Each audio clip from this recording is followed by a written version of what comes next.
విజయవాడ, అమరావతిలో అద్భుతమైన 3 BHK 4 BHK apartments gated కమ్యూనిటీలో సంక్రాంతి స్పెషల్ ఆఫర్ కోసం కింద డిస్క్రిప్షన్ ఉన్న కాంటాక్ట్ నెంబర్కి వాట్సాప్ కాల్ చేయండి. Hi hello, welcome to icon politics. నేను మీ పాషా. ప్రస్తుతం మనతో ఉన్నారు స్వచ్ఛాంధ్ర కార్పొరేషన్ చైర్మన్ పట్టాభి గారు. నమస్తే సార్. నమస్కారం అండి. సార్ నమస్తే సార్. ఒక విషయం చెప్పండి సార్. విజయసాయి రెడ్డి గారు పార్టీ నుంచి రాజీనామా చేశారు. చేసిన తర్వాత నాకు చంద్రబాబు నాయుడు గారితో ఎటువంటి శత్రుత్వం లేదు, పవన్ కళ్యాణ్ గారు నా మిత్రులు లాంటి వాళ్ళు అని అంటారు. దీని గురించి మనం ఎలా ఆలోచించచ్చు సార్? ఆయన ఫ్యూచర్లో ఏమైనా టీడీపీలోకి వచ్చే ఛాన్స్ ఉందా, లేదంటే జనసేనలోకి వచ్చే ఛాన్స్ ఉందా, లేదంటే ఆయన బీజేపీలోకి వెళ్ళే ఛాన్స్ ఏమైనా ఉందా సార్? ఇప్పుడు విజయసాయిరెడ్డి యొక్క రాజకీయ సన్యాసం నాకేం ఆశ్చర్యాన్ని కలిగించలేదు. ఎందుకంటే అది ఏదో ఒక రోజు జరగాల్సిందే.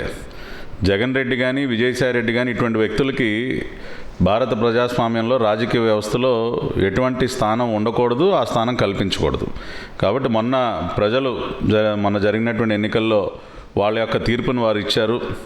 ఆ తీర్పు ఇచ్చిన తర్వాత కూడా ఏమాత్రం బుద్ధి మార్చుకోకుండా మరి అదే రకమైనటువంటి గత మూర్ఖపు పందాలోనే వైఎస్ఆర్ కాంగ్రెస్ పార్టీ ముందుకు పయనిస్తోంది, జగన్మోహన్ రెడ్డి ముందుకు పయనిస్తూ ఉన్నాడు.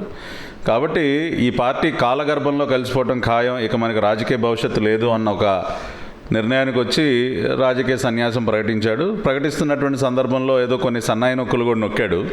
చంద్రబాబు నాయుడు గారితో నాకు వ్యక్తిగత విభేదాలు లేవు, పవన్ కళ్యాణ్ గారితో నాకు సన్నిహిత సంబంధాలు ఉన్నాయి అని. కానీ ఇటువంటి సన్నాయి నొక్కులు నొక్కినంత మాత్రాన విజయసాయిరెడ్డిని ఈ ప్రభుత్వం ఏదో వదిలిపెట్టేస్తుందనో, అతను చేసినటువంటి పాపాలు మర్చిపోతుందని అనుకుంటే అది ఆయన భ్రమ మాత్రమే. ఖచ్చితంగా విజయసాయిరెడ్డి గతంలో రాజశేఖర రెడ్డి గారు ముఖ్యమంత్రిగా ఉన్నప్పుడు చేసినటువంటి అక్రమాలు, స్కాములే కాకుండా గత 5 సంవత్సరాల కాలంలో మరి ఉత్తరాంధ్రకి నేనే డిఫాక్టో ముఖ్యమంత్రిని అని చెప్పుకుని అక్కడ ఆయన చేసినటువంటి అరాచకాలు, భూ కబ్జాలు, కుమార్తె పేరుతోనే దాదాపు 1,00,000 గజాలు మింగేసినటువంటి వ్యక్తి విజయసాయిరెడ్డి. అదేవిధంగా కాకినాడ పోర్టు బెదిరింపుల వ్యవహారంలో విజయసాయిరెడ్డి యొక్క పాత్ర కానీ, అరబిందో చేసినటువంటి కుంభకోణాల వెనక విజయసాయిరెడ్డి యొక్క పాత్ర కానీ, ఇవన్నీ కూడా ఈ రోజుకి కూడా మనకు ఆధారాలతో సహా పబ్లిక్ డొమైన్లో ఉన్నాయి. కాబట్టి వాటి అన్నిటిపైన కూడా విచారణ జరుగుతుంది. విజయసాయిరెడ్డి పైన శిక్ష పడటం కూడా ఖాయం. ఇక మీరు అడిగినటువంటి మూడో ప్రశ్న, విజయసాయిరెడ్డి ఏమన్నా టీడీపీలోకి కానీ కూటమి పార్టీలోకి కానీ ఏమన్నా వచ్చేటటువంటి పరిస్థితి ఉంటుందా అని అడిగారు. అది ఎట్టి పరిస్థితుల్లో కూడా సాధ్యం కాదు. అసలు ఈ పార్టీ ఆ పార్టీ అని కాదండి. విజయసాయిరెడ్డి లాంటి వ్యక్తి రాజకీయ వ్యవస్థకే పనికిరాడు. కాబట్టి తను సన్యాసం తీసుకోవడం, అది మొన్న ఏదో అంటా ఉన్నాడు కదా, నేను ఇక నా భవిష్యత్తు వ్యవసాయం అని చెప్పి. ఖచ్చితంగా ఆ వ్యవసాయం చేసుకునేటటువంటి అవకాశం కల్పిస్తాం. ఆ వ్యవసాయం అనేది ఆయన ఏదో ఒక సెంట్రల్ జైల్లో చేసుకోవచ్చు.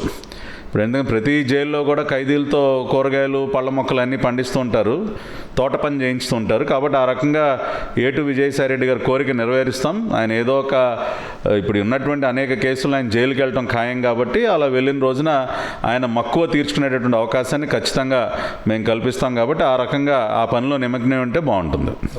Thank you sir. Thank you for watching icon politics. Please do subscribe.